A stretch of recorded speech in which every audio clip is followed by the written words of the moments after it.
Okay, hello class, and today we have Stephanie Weiss, online and librarian at UNF. Today she's going to help us how you guys can do the literature review.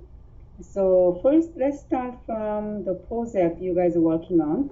So everybody is going to design some kind of curriculum, which can be language class or designing teaching unit or developing some kind of curriculum. So these are the topics we are covering and throughout the semester, and by reading articles, doing activities. At this moment, with this one, we are going to the needs assessment part. So one of the ways we can do the needs assessment to understand the context better is through the literature review. So Stephanie today is going to help us how to access the library resource remotely and using your own computer, and how to find articles. That's the step we're going to follow today. Thank you, Stephanie, again. Yeah, you're welcome. Okay. In our classes, and there are several students who are totally new to UNF. So I think it would be good to start from how to access in the library. Okay. Yeah. So let's do that. Yeah, I'll go. Do you want me to go ahead and share my screen? Yes. All right. So share screen. Start. Okay, so do you just see my library homepage screen? Yes. Okay. Okay, so briefly, how to find the library homepage. If you want to go through My Wings, there is a link to the library in there. That just takes you to this screen. It doesn't connect you to the campus network, though. Okay. There's also a link from the UNF homepage. I think it's under like the second column of stuff under academics. And then, of course, you can always just Google UNF library, and it's usually the first thing that comes up. And then you might want to bookmark it for yourself. Yeah. Okay. So if you use the any of the links, like from My Wings or the main UNF page, or if you just get here from Googling, you still want to make sure that you connect to the campus network. And there are a couple ways you can do that. You can start by doing it by going to the My Accounts in the gray bar, and then remote login. I'm on campus right now, so nothing will happen. When I click that, it will just put me right back on the home page. And that's actually what will happen for you too after you log in. It just pops up a dialog box for you to enter your N number and password. Okay, I see. Other options are if you use OneSearch, the main box in the center, and you happen to not be logged in, it will prompt you if you try to open an article or an ebook. And then, of course, what we're going to focus on looking at today is going into an individual database. So anytime you click the name of a database, it will automatically prompt you if you're not already on campus or in the network. Okay, I see. My students, and they are at this moment, deciding their own project. So, and then the needs assessment plan is doing the literature review. So basically, what I'm asking is to identify several articles relate to their topic and their setting they're working on. So let's say students who is going to develop, teaching unit in working with students with a special needs, like for example, students who have hearing and issues, or the students who are deaf, and with other the matters. So how can they find articles through the library system, and then how they can save and in a PDF file, and also the safe URLs so they can use it? That's the question. Sure. So let's go ahead and use one of the databases.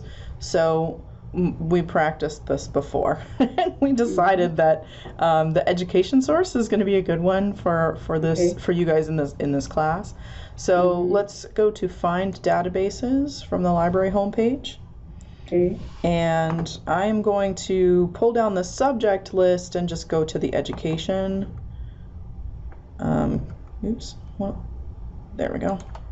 And it's actually the first one on the education list. So education source, and this is the point where if you're off campus, it will ask you to log in. And then you'll just be taken right here.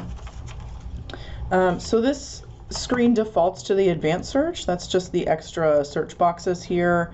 And then you have below that some of the other limiters that you can put on. However, all of these are available after you've already done a search. So if you forget to do a limiter right here, it's not a big deal. We can see it after we do a search. So let's try just doing a search. We'll build something here. So we have an ESOL student, right? Who has deafness. Okay.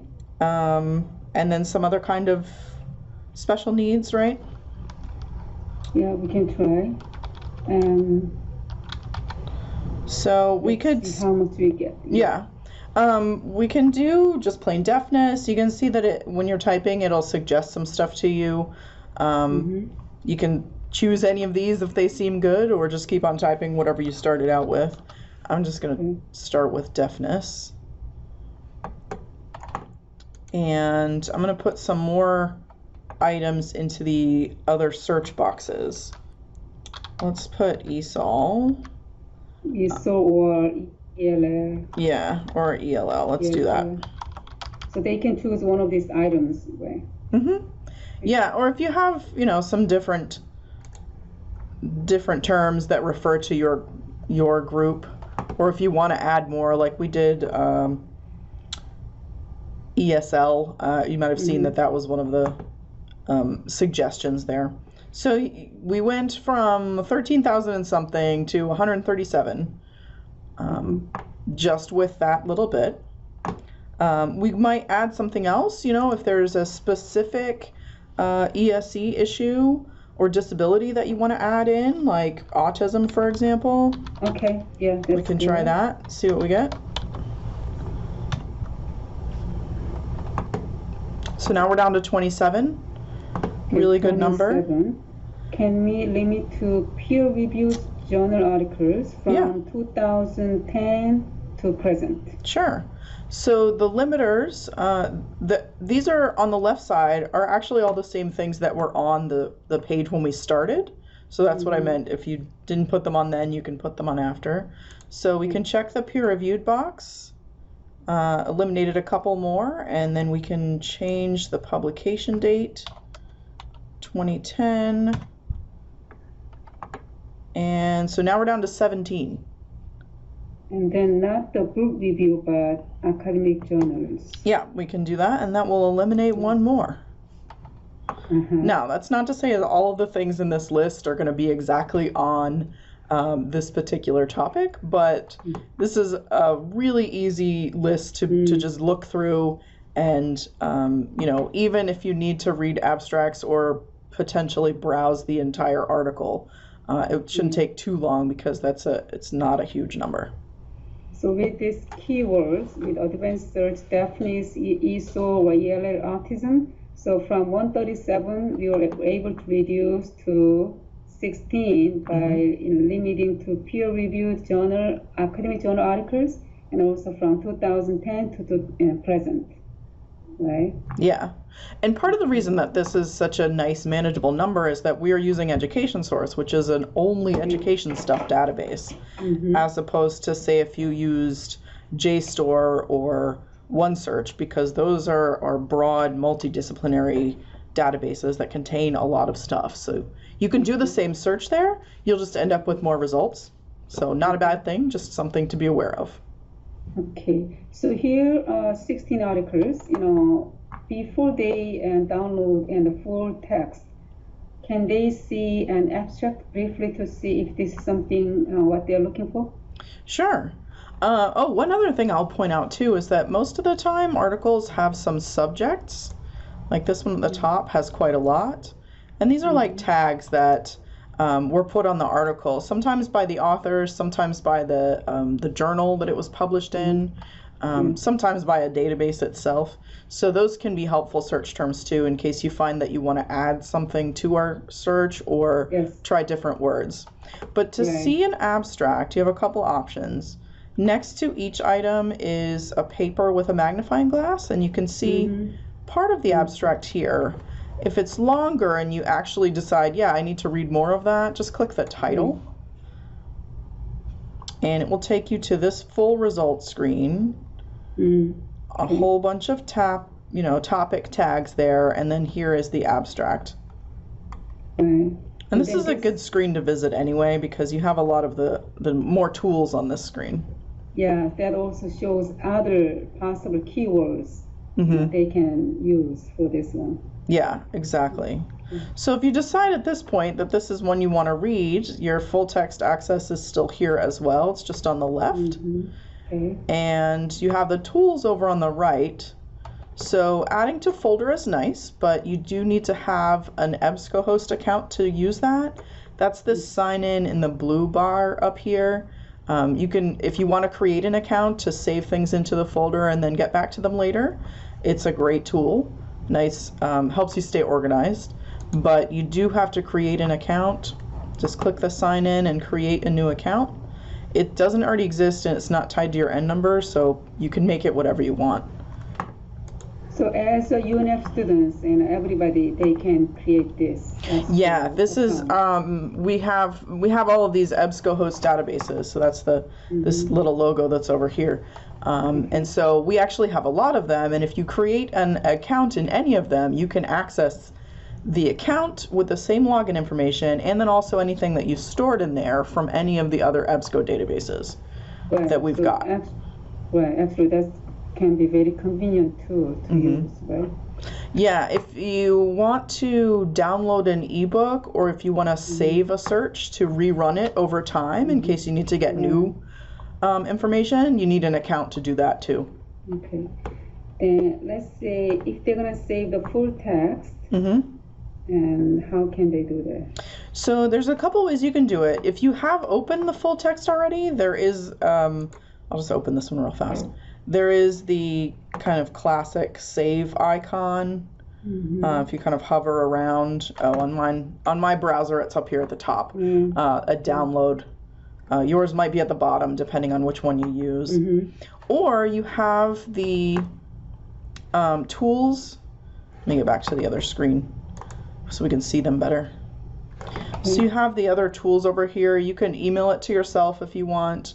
The email gives you, usually it's all automatically checked to attach the PDF in the email.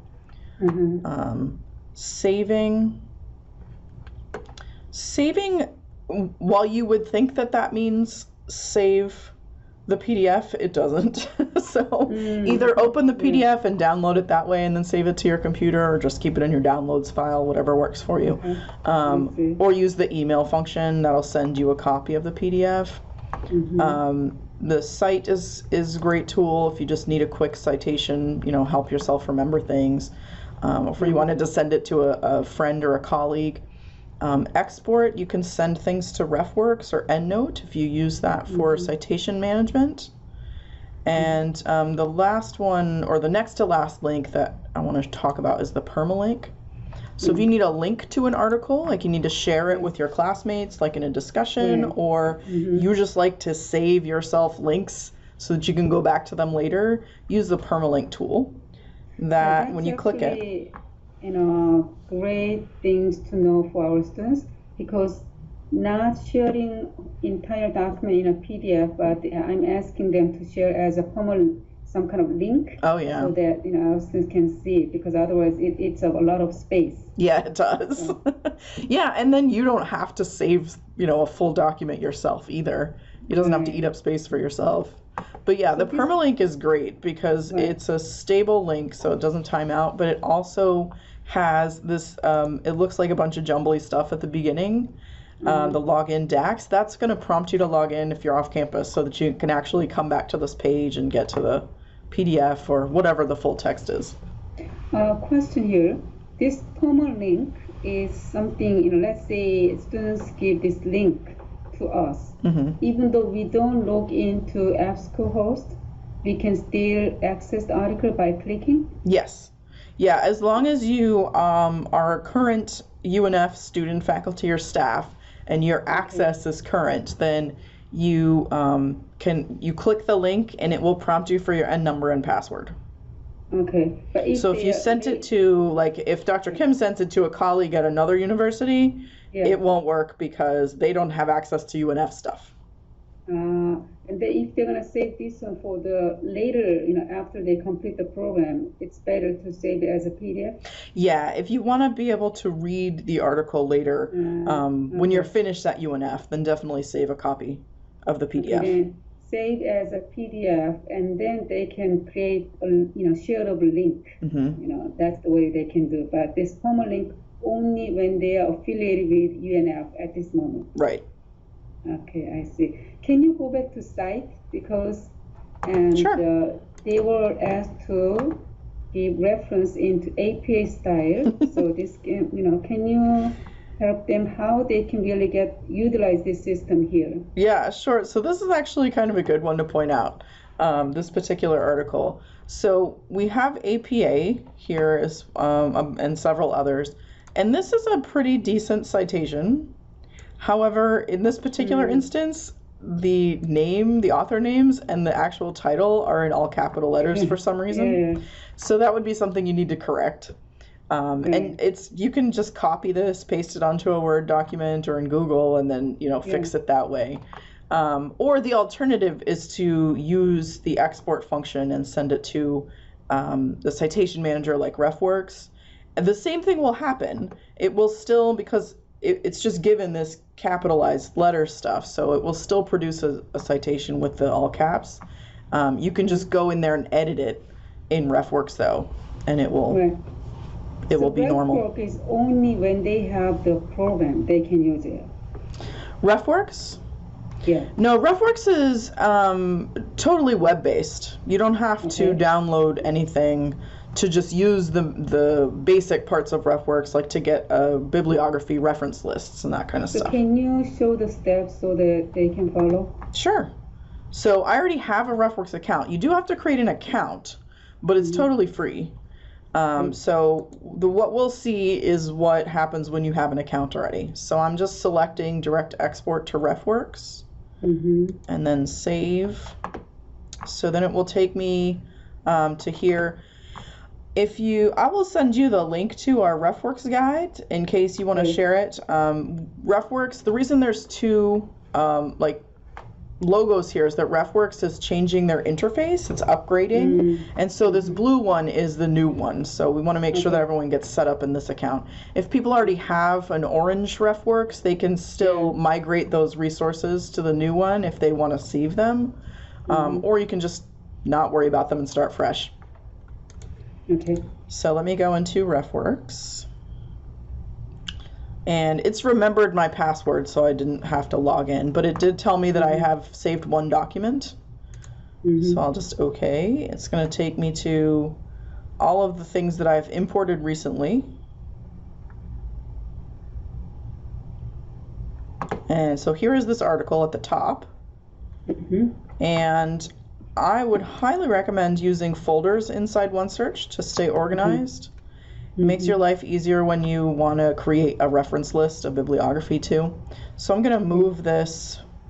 Let's see. Do I have anything? I'll just put this in an education folder.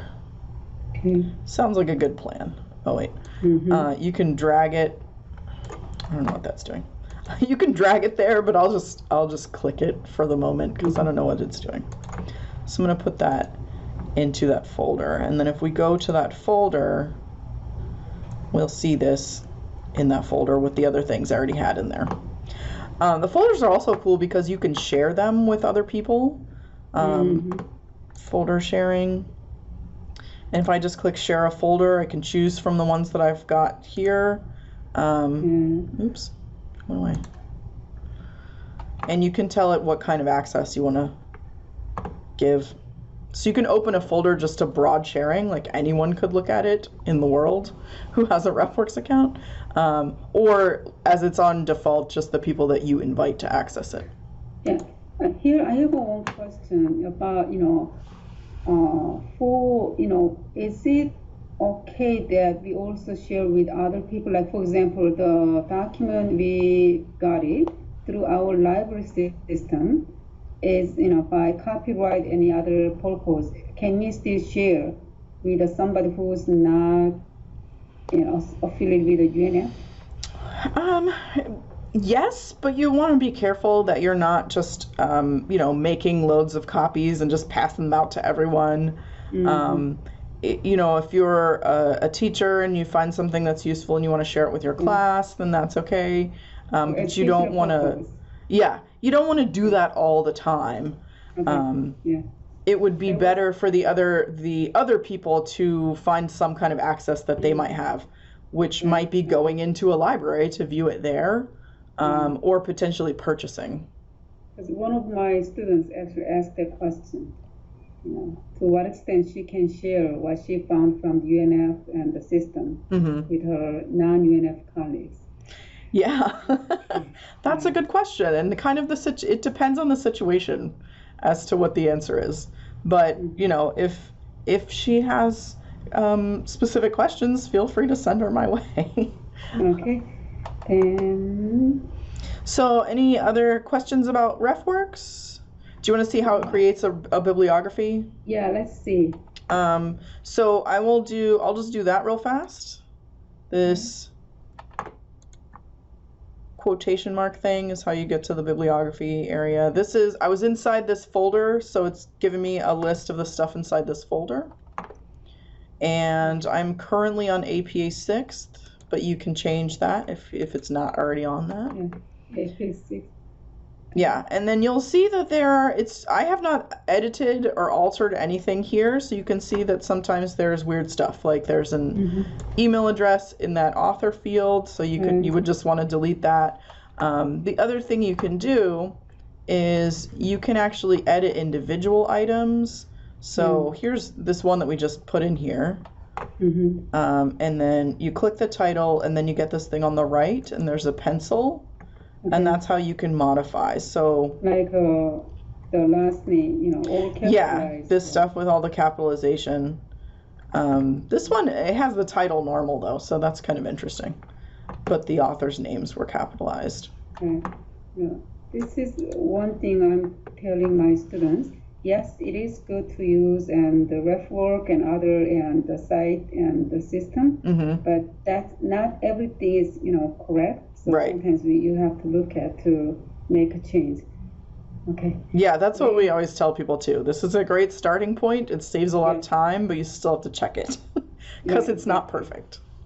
Okay. Can we go back to the document?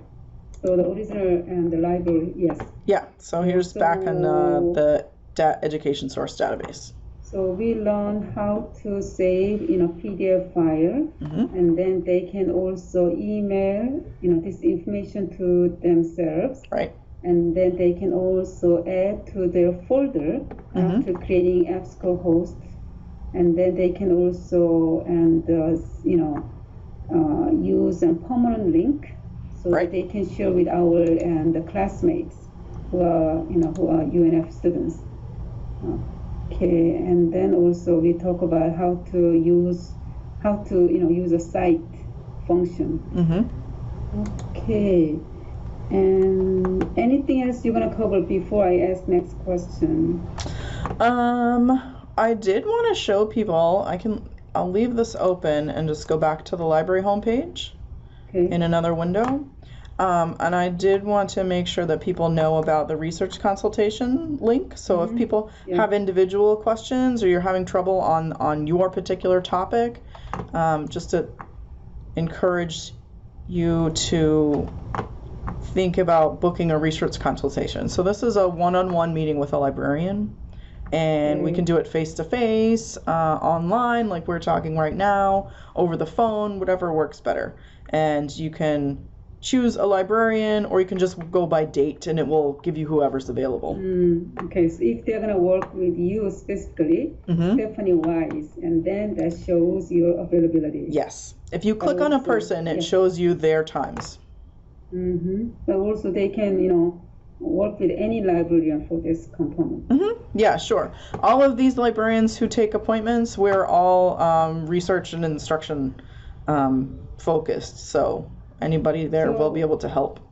Yeah, let's say, one of my students who is in St. Augustine, and how can she really work with you guys? So if folks don't want to or can't make it to campus, then a phone or online appointment would be good. So for example, I'll just select the state so we can see the form here.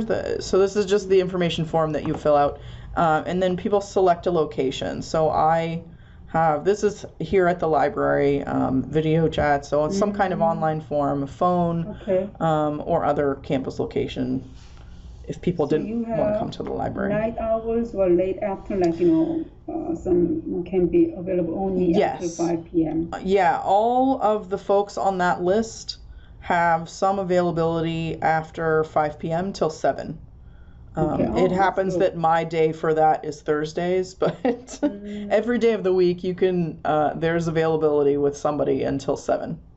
Okay, that's great. Or Monday through Friday anyway. Monday through Friday, yeah. Okay. And then one question, our students have, let's say through the library system, like EBSCO, we were able to see the PDF, but what if they cannot find articles? Only the information but no PDF file or Permalink. Right. So like you just get a citation, maybe an abstract, but you don't get the full text. Yes. So I'm going back to our result list because I want to see if perhaps we might have one of those in our list and then I can show it. But if not, it's okay. I can talk you through it. So yeah, none of them on this list happen to be that way. But you see underneath the item where it says the PDF full text or whatever the full text access is, like this one has HTML, for example. So if there is no full text, or at least that we don't have online, it says not available, check further options. Okay. And you can click that link and it will show you the other options, which basically will be check the holdings in the library to see if we have that journal in print, which a lot of times we don't because we just don't have that many print journals anymore because we just have so much more online. So really the thing to do is to use the Interlibrary loan service, and that there will be a link on the page that comes up. It's the last link on the page. It says Interlibrary loan, and it also says the word Iliad, spelled ILL capitalized, and then IAD. So that's the system that you use to request. I can open that, even though we don't have that particular link, but you can always get to it by going on the library homepage under My Accounts from the gray bar there, and then there's an Interlibrary loan link. And this is the Iliad system. This is your N number and password to log in here. But the first time you log in, it asks you a few questions like what email address do you want us to contact you at, and then a few like statistical things like what's your major and that kind of thing. And then once you get logged in, you can make your request. This screen always takes a minute to log in, so don't get worried that it takes a long time. It will get there eventually. Because Interlibrary loan is great system, but this is also one thing our students is not familiar. So I thought this would be great. That's a great point. Only journal articles, books and other things they can request through the Interlibrary loan system, right? Yeah, any kind of material. And we'll request it. Basically what happens is we send out a request, and whoever says they have it and they're willing to lend it or send a copy. In the case of articles, it's an electronic copy. So then we just get it. And for research articles, it's usually 2 business days or less. And you've got your PDF or TIFF file So here's the interlibrary loan system. And if you need to enter requests manually, so if it's an article or, if you wanted a book chapter or something, you could use the electronic resource request. Okay. This brings us a form. There's only like 5 things that you actually have to put in here, but if you have more information, that's definitely helpful. Just be aware that the top title, is the journal, not the article title. There's a space for that below. There is an article title space. And then don't forget to hit submit. And then once we have that, like I said, 2 business days or less, and you get your article. For physical things, like if you needed a book or a video or something like that, it may take about a week or so to arrive. And if you would like, you can request that we mail it to you. Maybe not with a video. A lot of times video checkout time is real short, like only a week. So, mailing would cut into that. So we probably wouldn't mail a video, but a book for sure. There is a notes field here. So if you want to request that, you can just make a note there. It says, I'm a distance student, please mail, and, give the address. You mean literally you can mail the book to St. Augustine, to my students, and, mailing address? Yeah, you can request. It's not like an official service yet, but we do have the capability to do it. Do you charge for the mailing? I do not know what. It's my preference. So a lot of libraries that do this, they don't. They provide a return envelope too, with postage, but I know of only like one time that we've done it so far, and since I don't do the processing, I'm not sure what they did. Okay, but this is great to know. So I think most of our students are local, so they can come, but just 1 or 2 students who are not local. So. Yeah. Okay, so it is good to know that you guys have late afternoon or night hours until 7 p.m. during weekdays. Because some, actually almost, everybody, they are working and sometimes until 5 p.m. So this is good to know. Okay, any other things to cover about the library service? I didn't have anything on my list. I will send you a link to the RefWorks guide so that if people want to get started with that, they can. Or if they want to go and find it on their own, they can. If you just go on the library homepage and use the search box in the lower left and just search the word RefWorks all run together, you can find it that way too. And then they can create their own account. Like the same EBSCO, Pro, they can create account and then they can utilize this service. Yeah, and again, it's totally free, but you do have to create the account. So you can here's the search, just click where it says RefWorks, and that takes you in. The second tab talks about how you set up an account. There's 2 options to do that. Right. So these 2 services are free because they are, again, affiliated with the UNF, but then if they are not, anymore, so the information they cannot access anymore?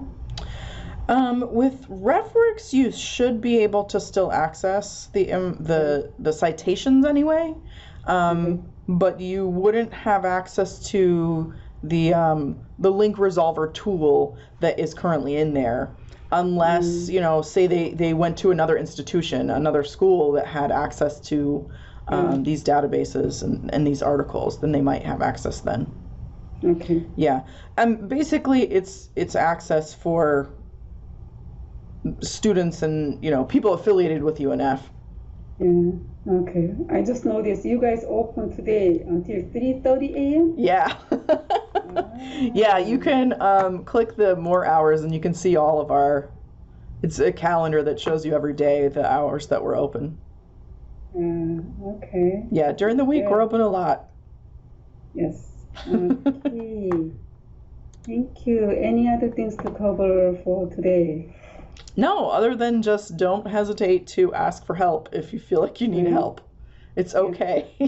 Well, I think this, was good information for our students to know how they can utilize library for their research, even though they may not be able to go, or if they're gonna go, they can also visit. Right. And then also how to save their articles in a PDF file, and how to also create a common stable link they can also save. Mm-hmm. And that's another thing also, they can use the ref work as a basis to do their APA referencing. Right. And then also you talk about one-on-one assistant is also available, and online, face-to-face, by phone, or during weekdays until 7 p.m. Right. Right. Okay. Great. So, thank you so much for all of this information. This is very helpful. And then I'm sure my students will contact you or other librarian. Sounds good. Yeah, Okay, I would love to hear you. from them. Yeah. Okay. Okay. See here, I think the library has a lot of good information. I think our students can utilize, and also one thing I think we as a faculty, I think it is important to really let them know that they can do it. Yeah. Yeah. So research is not necessarily really something scary, but they don't have to start from 137 articles. Yeah. They can narrow down to 10 or 14, something like that. Mm-hmm.